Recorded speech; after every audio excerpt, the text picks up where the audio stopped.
चिखैने छ कते छौरा के नाम दिल पर लिखैने छ एगो से दिल टूटलो त दोसर से मिलैने छ एक एगो छौरी पूरा टोला के हिलैने छ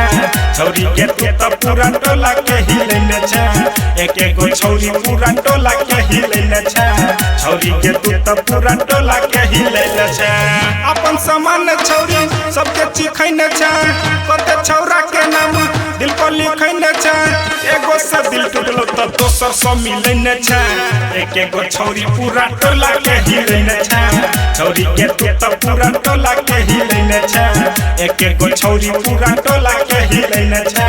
छौरी के तू त पूरा टोला के हिलैने छ एक एगो छौरी पूरा टोला के हिलैने छ छौरी के तू त पूरा टोला के हिलैने छ एक एगो छौरी पूरा टोला के हिलैने छ छौरी निर्लज्ज तोरा 12 गो छौया रे गे ककरो से करे ने छ सच्चा वाला प्यार गे ककरो से करे ने छ सच्चा वाला प्यार गे छौरी निर्लज्ज तोरा 12 गो छौया रे गे ककरो से करे ने छ सच्चा वाला प्यार गे गांव में पूरा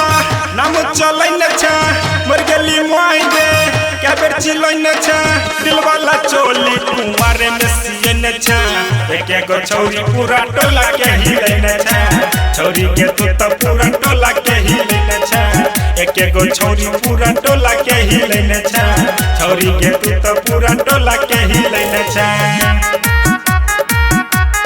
एक एगो छौरी पूरा टोला के हिलैने छ छौरी के तू त पूरा टोला के हिलैने छ एक एगो छौरी पूरा टोला के हिलैने छ राइटर बीकेसी सब जानै छौ बात गे कै बेर सोलेंसर पर फेरना छ हाथ गे कै बेर सोलेंसर पर फेरना छ हाथ गे राइटर बीकेसी सब जानै छौ बात गे कै बेर सोलेंसर पर फेरना छ हाथ गे फेरना छ हाथ गे अजित राज के ने कुछ खैने छ ललिया सुजीत से मुतु मरैने छ